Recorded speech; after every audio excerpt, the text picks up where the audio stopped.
بسم الله الرحمن الرحيم وما أنزلنا على قومه من بعده من جند من السماء وما كنا منزلين إن كانت إلا صيحة واحدة فإذا هم خامدون. சூரா யாசீனுடைய 28வது வசனமும் 29வது வசனம். وما أنزلنا على قومه من بعده من جند من السماء وما كنا منزلين. நாம் அந்த கூட்டத்தாரின் மீது அதற்கு பின்னால் எந்த ஒன்றையும் நாம் இறக்கவில்லை. மின் ஜுந்தி மினஸ்ஸமாயி, வானத்திலிருந்து எந்த ஒரு படையையும் அந்த கூட்டத்தாருக்கு நாம் இறக்கவில்லை. ஒமா அன்சல்னா அலா கோமிஹி, அந்த கூட்டத்தாரின் மீது நாம் இறக்கவில்லை. மின்பாதிஹி மின்ஜுந்தி மினஸ்ஸமா, அதற்கு பின்னால் வானத்திலிருந்து எந்த ஒரு படையையும் நாம் இறக்கவில்லை. ஒமா குன்னா முன்சிலீன், நாம் இறக்கக்கூடியவர்களாகவும் இல்லை. இந்த ஆயத்து இந்த சம்பவம் தொடர்பாகத்தான் சொல்லப்படுகிறது. அந்தாக்கியா என்கிற அந்த கூட்டத்தினர்களுக்கு மத்தியில் ஒரு நல்ல இறைநேசர் வந்து, இந்த நபியை ஏற்றுக்கொள்ளுங்க, அல்லாஹுவை ஒருவன் என்பதாக, இறைவன் என்பதாக ஏற்றுக்கொள்ளுங்க, அந்த நபிமார்களை துன்புறுத்தாதீர்கள், அவர்கள் சொல்லக்கூடிய விஷயத்தை கேட்டு நேர்வழி பெறுங்கள் என்பதாக நல்லுபதேசம் செய்த அந்த இறைநேசரை, அந்த அல்லாஹுக்கு மிகவும் பிடித்தமான அந்த ஹபீப் என்று சொல்லக்கூடிய அந்த மனிதரை அவர்கள் வந்து கொலை செய்து விட்டார்கள். நாம் ஏற்கனவே இந்த சம்பவத்தை படித்தோம். அவர்கள் கொலை செய்ததற்கு பின்னால் அந்த மனிதரை அல்லாஹ் சுவர்க்கத்திற்கு கொண்டு போய் சேர்த்துட்டு, நீங்க சுவர்க்கத்தில் இருந்து கொள்ளுங்க, உங்களுடைய பாவங்கள் எல்லாம் மன்னிக்கப்பட்டு விட்டது என்பதாக சொல்லும்போது, மௌத்துக்கு பின்னாலேயும் தன்னுடைய அந்த கூட்டத்தினர்கள் நேரான வழியை பெறணும் என்பதற்காக வேண்டி தான் அனுபவிக்கக்கூடிய ஞாபகத்துகள் அவர்களுக்கு தெரியணும் என்பதாகவும் முறையிட்டார். அதற்கு பின்னால் உள்ள சம்பவத்தை அல்லாஹ் சொல்லுகிறான். இப்படி அவர்கள் நபிமார்களை ஏற்றுக்கொள்ளல, இறைநேசர்களையும் அநியாயமாக கொலை செஞ்சாங்க. ஆனா அப்படிப்பட்ட அந்த கூட்டத்தினர்களுக்கு அல்லாஹ் மிகப்பெரிய ஒரு படையை வானத்திலிருந்து இறக்கி அவர்களுக்கு தண்டனை கொடுக்கவில்லை. அதைத்தான் அல்லாஹ் இந்த ஆயத்தில் சொல்லுகிறார். இப்படி செய்த அந்த மக்களுக்கு பெரிய தண்டனையை வானத்திலிருந்து படைகளை நாம் இறக்கவில்லை, மிகப்பெரிய கூட்டத்தை இறக்கவில்லை, மலக்குகளுடைய படைகளை கொண்டு அவர்களை நாம் அழிக்கவில்லை, அப்படி நாம் அழிக்கக்கூடியவர்களாகவும் இல்லை. ஒமா அன்சல்னா அலா கௌமிஹி மின் பாதிஹி மின் ஜுந்தி மினஸ்ஸமாயி, வானத்திலிருந்து அந்த மனிதர் இறந்து போனதற்கு பின்னால் இந்த கூட்டத்தாரை அழிப்பதற்கு எந்த ஒரு பெரும்படையை நாம் இறக்கவில்லை, அப்படி நாம் இறக்கக்கூடியவர்களாகவும் இல்லை என்பதாக சொல்லிட்டு 29வது வசனத்துல அல்லாஹ் சொல்லுகிறான், இன் கானத்து இல்லா ஸைஹத்தன் வாஹிதத்தன், ஒரே ஒரு சத்தத்தை நாம் ஆக்கிவிட்டோம், ஒரே ஒரு சத்தம் தான் அவர்களுக்கு வந்தது. ஃபைதாஹும் ஹாமிதூன், அவர்கள் எல்லோருமே உலகத்தில் அணைந்து மௌத்தாகி போனார்கள். பெரும் படையை அவர்களுக்கு அழிப்பதற்கு நாம் இறக்கவில்லை, ஒரே ஒரு சத்தத்தை தான் அவர்களுக்கு முன்னால் நாம் ஏற்படுத்தினோம், அதிலேயே அவர்கள் அழிந்து போய்விட்டார்கள். ஃபைதாஹும் ஹாமிதூன், அவர்கள் அதில் மிகவும் உயிரற்றவர் ஜனலமாக அவர்கள் ஆகி போனார்கள். எப்படி விளக்கு அணைந்து விடுமோ, எரியிற லைட் ஆஃப் ஆகி விடுமோ, அவர்களுடைய உயிர்கள் அவர்களுடைய உடலிலிருந்து பிரிந்து போய்விட்டது.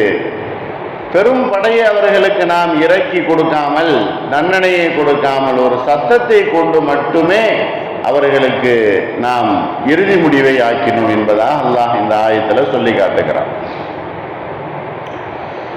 இந்த சம்பவத்தினுடைய நிலையை அல்லாஹ் எப்படி அவர்களுக்கு இறுதி முடிவாக முடிக்கிறான் அப்படின்னு சொன்னா, இப்படி அவர்கள் தங்களுடைய பலத்தையும் தங்களுடைய எதிர்ப்பையும் அவர்கள் நபியிடத்திலையும் அல்லாஹ்வுக்கு மிகவும் பிரியமானவரிடத்திலையும் அவர்கள் காட்டினார்கள். அவர்கள் காட்டியது, அவர்களுடைய பலத்தை காட்டியது, அவர்கள் ஏற்றுக்கொள்ளாதது ரெண்டு நபர்களிடத்தில் அவர்கள் காட்டினார். ஒன்று நபிமார்களிடத்தில், நபிமார்களை ஏற்றுக்கொள்ளாமல் அவர்களையும் கொலை செய்வதற்கு முயற்சித்தார்கள் ஒன்று. இரண்டாவது, அந்த நபிமார்களுக்கு சப்போர்ட்டாக வந்த, ஆதரவாக வந்த அந்த இறைநேசர் என்று சொல்லக்கூடிய ஹபீப், அந்த ஊரினுடைய கடைசியில் வந்தவர், அவர் ஒரு தச்சர், மிகவும் பலகீனமானவர், வயோதிகமானவர், நோயினால் பீடிக்கப்பட்டிருக்கக்கூடியவர். அவர் நல்ல உபதேசம் செய்யும் பொழுது அதையும் அந்த மக்கள் ஏற்றுக்கொள்ளல. அப்ப ரெண்டு நபர்களை அவர்கள் புறக்கணித்தார்கள். அது மட்டுமல்ல, வேதனை செய்தார்கள், கொலையும் செய்து விட்டார்கள். இறுதி முடிவு உலகத்தில் ஒரு மனிதனை அவனுடைய செயல்பாடுகளை அற்றுப்போவதற்கு, ஒரு மனிதனுடைய செயல்பாடுகள் அனைத்தையும் முடக்குவதற்கு கடைசி நிலைமை என்பது அவனை கொலை செய்வதுதான்.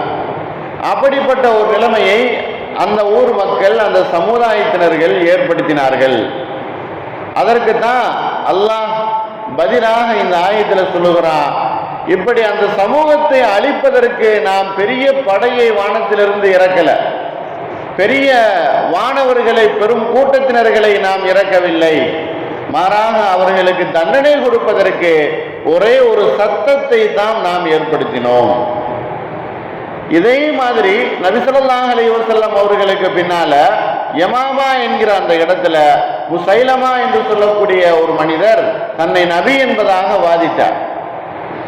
அந்த மனிதரை அல்லாஹ் இப்படித்தான் உலகத்துல தண்டனை கொடுத்தான்.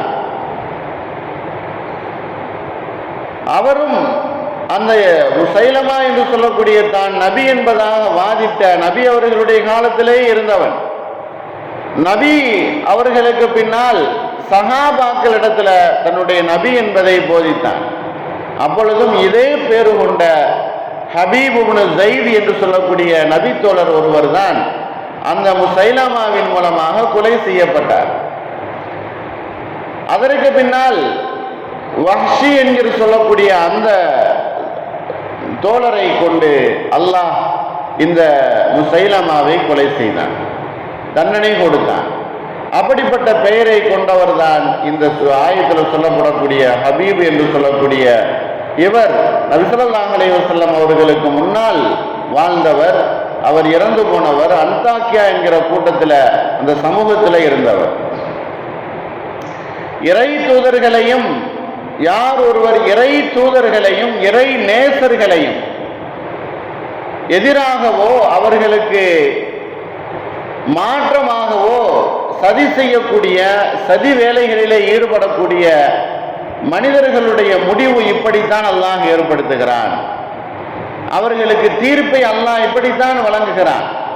நபிமார்களை ஏற்றுக்கொள்ளாத போது, இறை நேசர்களை, அல்லாஹ்வுக்கு மிகவும் பிடித்தமானவர்களை கொடுமைப்படுத்தப்படும் பொழுது, அநியாயமாக அவர்களுக்கு தீங்கு இழைக்கப்படும் போது அல்லாஹ் தன்னுடைய வேதனையை அந்த சமூகத்தின் மீது ஆக்கிவிடுகிறான். ஒரு நல்ல மனிதர் உபதேசம் செய்கிறார், நபி ஏற்றுக்கொள்ளுங்கள் என்பதாக சொல்லுகிறார். அல்லாஹ்வுக்கு மிகவும் பிடித்தமானவர், அல்லாஹ்வுடைய இறை நேசர். அல்லாஹ் இப்படித்தான் சொல்ல வைத்திருக்கிறான். அவர்களை அந்த சமூகத்தினர்கள் ஏற்றுக்கொள்ளாத போது அல்லாஹ் தன்னுடைய புறத்திலிருந்து நேரடியான தண்டனையை அல்லாஹ் இறக்கி விடுகிறான். முந்தைய சமுதாயத்தினர்களுக்கு அல்லாஹ் அழிப்பதற்கு பெரிய வானவர்களை இறக்கவில்லை, மிகப்பெரிய படையையும் அவர்களுக்கு இறக்கி அவர்களை அழிக்கவில்லை. மாறாக அவர்களுக்கு இறக்கப்பட்டது ஒரு சத்தம் மட்டும்தான். சத்தத்தை கொண்டு அவர்களை அல்லாஹ் அழித்து விட்டான். அன்தாக்கியா வாசிகள் என்று சொல்லக்கூடிய அந்த மனிதர்கள் முழுவதுமாக அழிக்கப்பட்டார்கள். வரலாற்றில் குறிப்பிடப்படுகிறது, ஜிப்ரீல் அலைஹிஸ்ஸலாம் அவர்கள் தான் அந்த ஊரினுடைய 2 வாயில்களுடைய கைகளிலே தன்னை 2 வாசல்களையும் பிடித்து கொண்டு ஒரே ஒரு சத்தத்தை முழக்கினார். அந்த சத்தத்தில் அவர்கள் எல்லோருமே மடிந்து போய்விட்டார்கள். அவர்களுடைய உடலிலிருந்து உயிர்கள் அப்படி எடுக்கப்பட்டு விட்டது. அந்த சமூகத்தினர்கள் யாருமே எல்லோருமே உயிருடன் இல்லை, எல்லோருமே அழிந்து போனார்கள். ஒருவர் கூட அங்கு இல்லை. நபிமார்கள் ஏற்கனவே அல்லாஹ் அவர்களை உயர்த்தி கொண்டான். நபிமார்களை அவர்களை அல்லாஹ் முடிவாக ஆக்கிட்டான். அதற்கடுத்து இந்த மனிதர் வந்தார், இவரையும் அவர்கள் கொலை செய்து சொர்க்கத்திற்கு அனுப்பிவிட்டான். கடைசியாக அல்லாஹ்வை வணங்கக்கூடிய இறைநேசர் அந்த ஊர்ல யாருமே இல்லாத போது ஒட்டுமொத்தமாக அல்லாஹ் அவர்களுக்கு பெரிய சத்தத்தை கொடுத்து அவர்களை அழித்து விட்டான். இதுதான் அல்லாஹ் இந்த 2 ஆயத்திலையும் சொல்லக்கூடிய விஷயம். ஒன்று, அவர்களுக்கு பெரும் படையை அனுப்பி நாம் கொலை செய்யவில்லை, மாறாக அவர்களுக்கு அனுப்பப்பட்டது ஒரு பேரோசை தான், ஒரு சத்தம் தான். அவர்களை நாம் அழித்து விட்டோம் என்பதாக அல்லாஹ் சொல்லுகிறான்.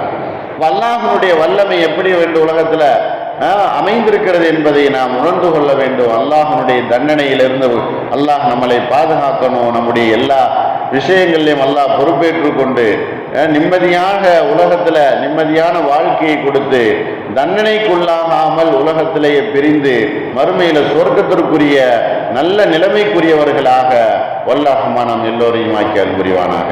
வாஹிர் தாவான அல்ஹம்துலில்லாஹி ரப்பில் ஆலமீன். அஸ்ஸலாமு அலைக்கும் வரஹ்மத்துல்லாஹி வபரகாத்துஹு.